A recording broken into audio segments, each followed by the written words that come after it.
Good evening. I had to retape this excerpt from my book, Falling from the Limb, because there was technical difficulties earlier with my sound system. So I'm reading from my newly published book, Falling from the Limb. It's available on Kindle, paperback, and hardcover. The entire book really is not about adult child estrangement. Although I weave that main topic throughout the book, it's also about a Christian spiritual discovery through contemplation, monasticism, deprival of the human senses, and prayer. So I am going to read an excerpt from the book, and hopefully you can hear me better. The first page, I did use a Christian scripture and a imagery. I am the vine, you are the branches. He who abides in me and I in him, he bears much fruit, for apart from me you can do nothing. John 15:5. So before I begin the very beginning of the book, I'm actually going to read the last paragraph of the book. Most of my book, Weave Through the Middle, is about Thomas Aquinas and Thomas Merton and passages from the Old Testament I discovered. But I would like to read this ending of the book because it's powerful. Entropy is the second law of thermodynamics, which is identified as a measure of disorder or randomness within a system. Higher entropy in physics means there is more dispersed energy and a more random arrangement of particles. On Earth, it can mean original patterns of order and symmetry are disruptive. As the world will soon eclipse into physical and spiritual Armageddon, which involves Christ's return to Earth to bring back order, people's will deter from their original spiritual gravity, from the creator of the universe, and their own creation, causing more disruptive disbursement and alienation from family relationships and healing. My son is dispersed in the wilderness apart from his human family, never believing he was loved and never recognizing the power of those who gave him love and wanted to show him love. He always stepped away from that energy, and now he is an unknown molecule in space, apart from time. God only knows where he is. I actually do know where he is now. He's living in the Western United States. And I found out very luckily through some revealed information that I can't discuss. The name of the book is called Falling from the Limb by Jane Hoffman, The Battle of an Estranged Son from Autism to U.S. Army, The Quest for My Missing Son. Disclaimer: the last book I wrote in the third person as an experiment to describe most of my life through another character.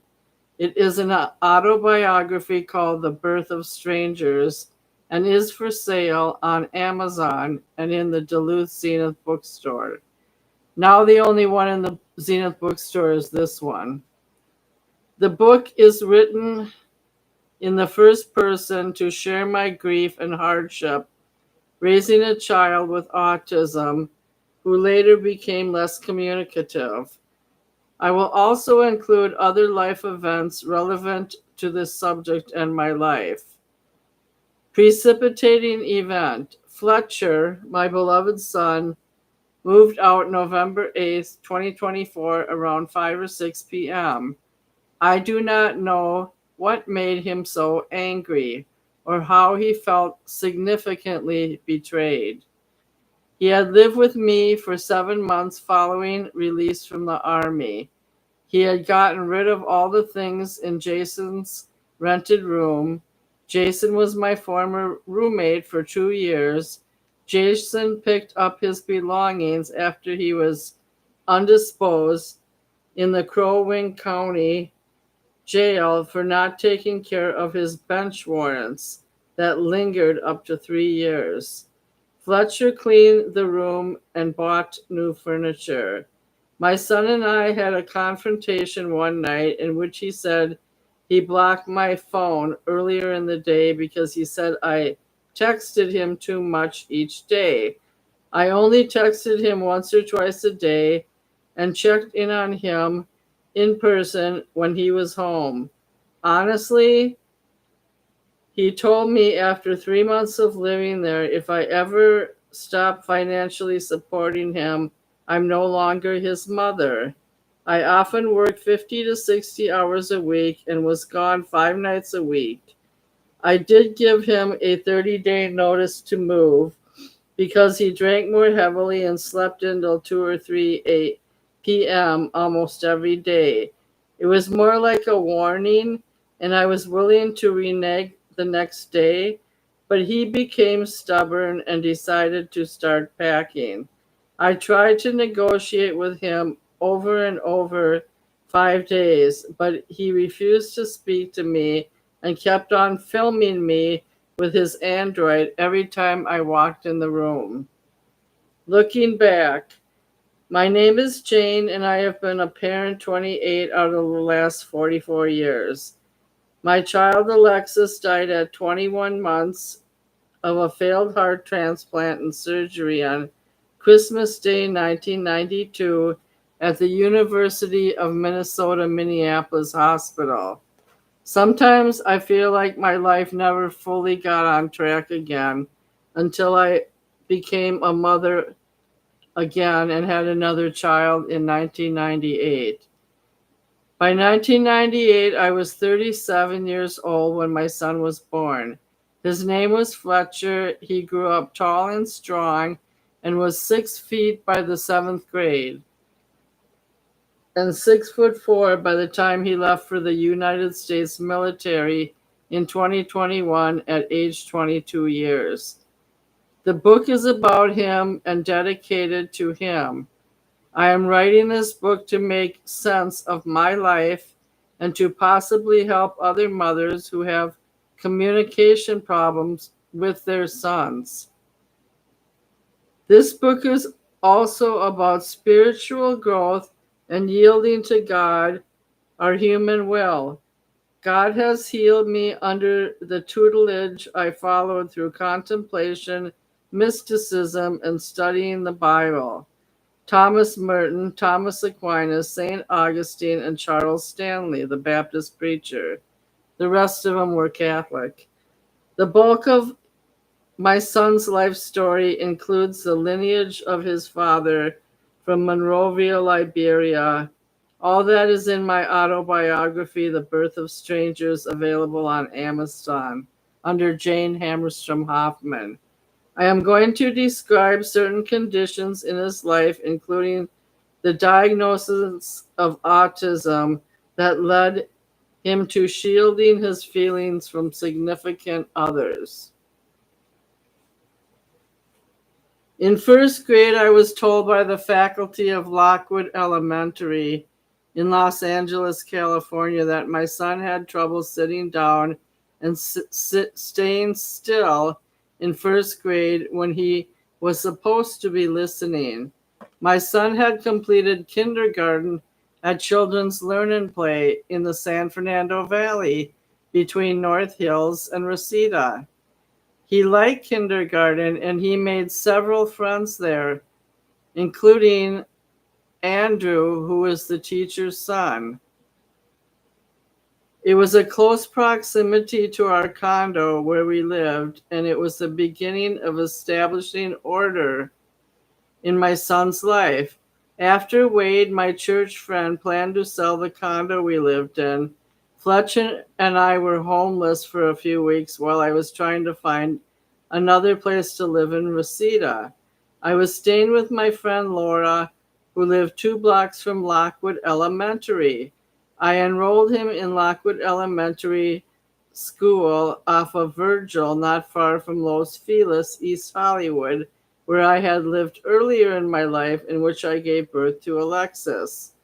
The Lockwood School initiated an IEP and put him in an autism category known as Asperger's in 2003.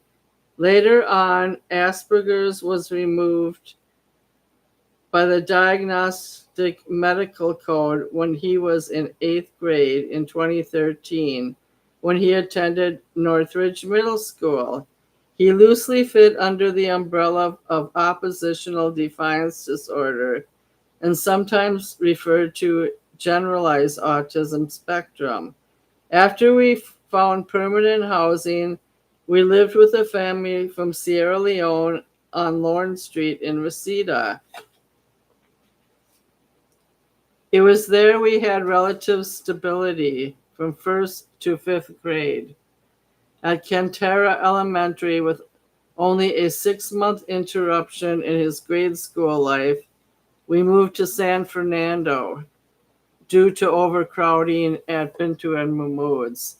He did manage to go to middle school all 3 years at Northridge Middle School.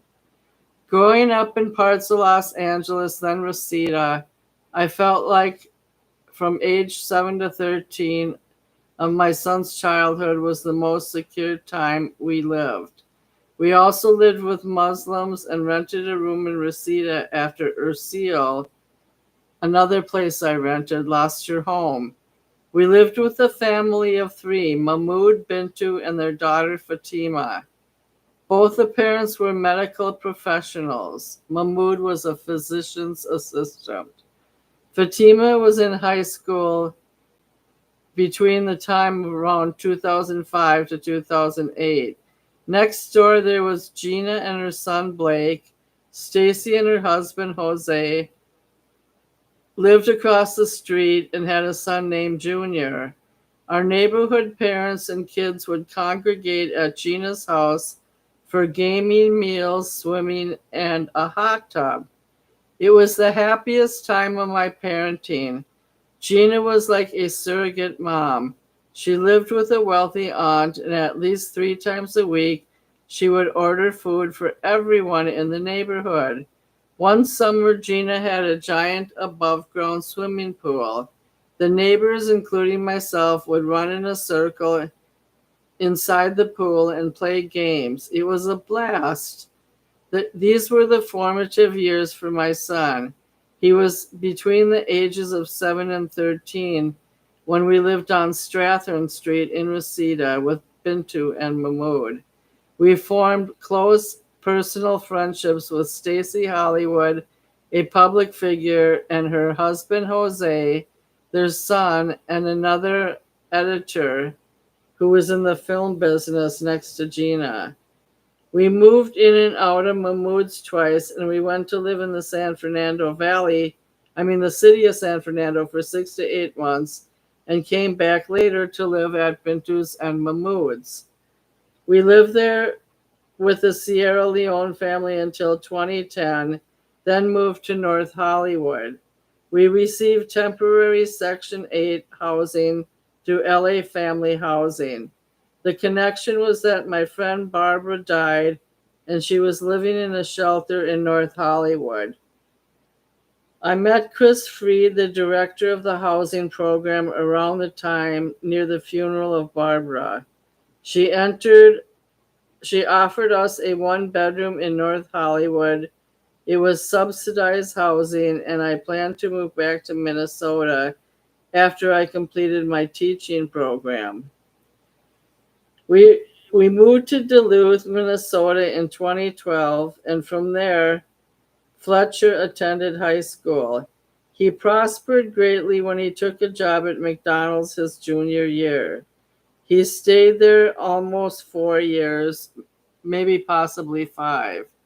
After high school, he started smoking weed and missed work one day. Later, he was given a choice to quit or be fired. I helped him fight McDonald's management for unemployment. He won a provision, Fletcher met close friends in high school named Kiefer, Jeremy, Spencer, Marcellus, and Sean. This is my daily journal I began after the introduction of the book. Day 23, November 30th, 2024. I am open to God's riches, but my two levels of urgency after my son left was to get out of the cold and have a winter siesta.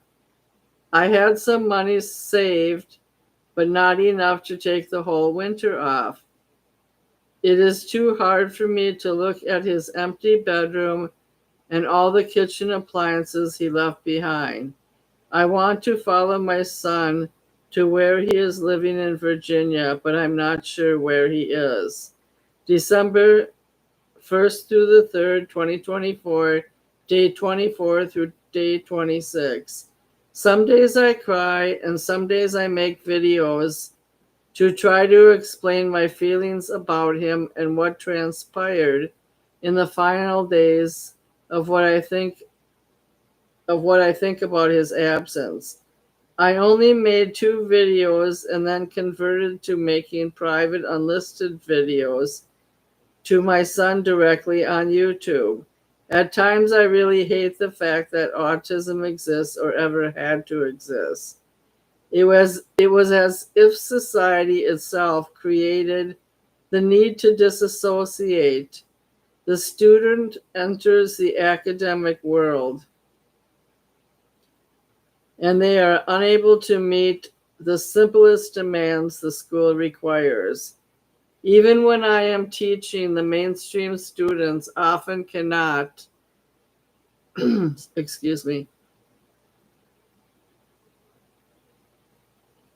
often cannot meet the simplest demands of their teacher. They don't want to and they can refuse. They are not going to starve or go hungry if they don't do their classwork. They cannot see the end goal. I don't understand why some kids have so many problems just functioning in regular society. The expectations are too much for them.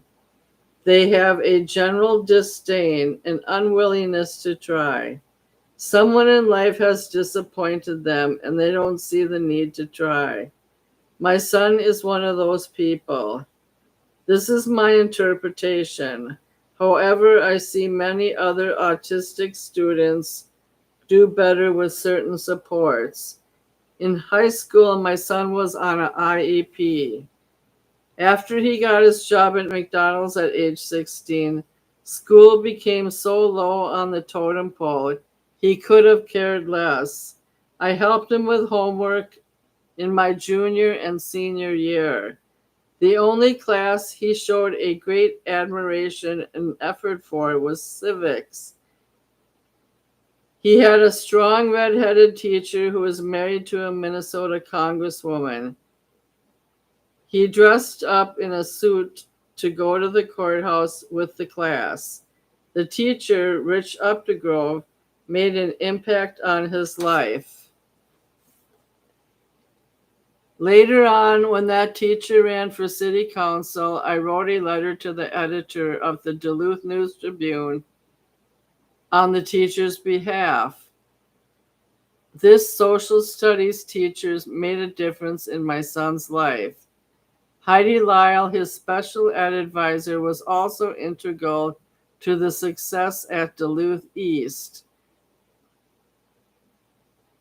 Going back to the autism subject, God told Moses in Exodus 4, "Am I not the one who made the maimed, blind, and dumb?"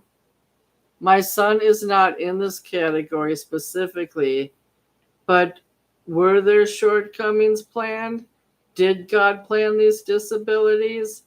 Autism really did not spring up till the mid-1990s. And it is a definite byproduct of the stressful society we live in, fragmented by an obsession with the internet that causes isolation. Is it my fault for having a baby too late in life at age 37? I was barely 37 when I got pregnant. Only God will reveal these mysteries to me. In my view, my son is only autistic noticeably in the sense he sometimes has a hard time making eye contact. He hides his feelings a lot, and when he shows his feelings, they are wooden. I don't feel he had a lot of confidence doing homework, but I believe he lacked interest. He did not spend long periods of time researching any one topic, but he did like reading novels. And one novel that he liked, one writer he liked a lot was Stephen King. I am going to read one more paragraph and then that's it for tonight. I was wondering what Fletcher was thinking after he flew the coop in the late fall of 2024, and I am feeling empty and unfulfilled as a parent, but only on certain days. Some days I am so busy it feels like business as usual. I cannot correct what I did wrong because he has not contacted me in 64 days as of January 11th, 2025. I don't necessarily think it was my fault. By telling him to stop drinking alcohol, I may be considered a bad parent to him and unsupportive. I have checked with state and local police and put out a golden alert that nobody honors. A golden alert is for someone who has a disability, whether it be a learning or mental health disability, and is considered more vulnerable as a missing person. If a missing person is found, as my son was on the side of the highway in Richmond, Virginia, in his vehicle while traveling, that is a one-time shot. He can never go back on a missing persons report nationwide unless I move to another city and show his whereabouts and when he disappeared a second time. I'm going to stop a second. You always have to report the missing person from the origin of the city that they left from. So once I made the missing persons report from the Duluth PD, I couldn't make another one. I checked with the DMV in Virginia to see if he changed his car registration or driver's license. I am not a detective, just an amateur sleuth called a mother trying to track down her son. I have no way of tracking him down because after I made a national database missing persons report, they told me that they did a welfare check on him and he seemed fine. Am I supposed to let go randomly into the wilderness, never wondering how he turned out or where he turned up? Will I only hear from him if he is in a desperate state? He has cut off all contact with the family since 2023 except for me, but then decided on a remote level to add 2 family members on his dad's side on Facebook around September of 2024. He started ignoring my family and his Liberian side of the family in June of 2023. He doesn't try to talk with anyone from either side of the family. In the summer of 2023, he tried calling his aunt and uncle in San Francisco. He wanted to visit them. Nancy did not call him back, and that was part of the estrangement. Her friend in Minnesota needed a quadruple bypass, and she would not be home in San Francisco when he wanted to visit. My twin sister gave him the information. Our family assumed he may have been upset about it for the lack of follow-through. I would like to remain the perfect stranger looking through the lens of the eternal stranger. Fletcher may not even know that he withdrew stock on all his mainline friendships that have existed in Duluth since 2015. Does it provide a sense of comfort to know that separation of long-term friends can cause him joy or rightful sorrow? Or does the alternative of keeping friends at bay cause him grief? I don't know what goes on in his mind. I want him to feel safe. After his trip to England, Scotland, and Ireland in May of 2024, he dropped his two best friends from high school. I was upset about it because he had just gotten back to Duluth. One of his two friends still lived here. So I'm stopping on page 7. Thank you for listening. This video is geared towards mothers who have estrangement from their sons or daughters. I appreciate those people listening. If you don't have a vested stake in listening to this video, it irks me a little that people are just watching just because they want to, or I guess that's okay, but it just gives me the creeps. Thank you for your time today. Good night.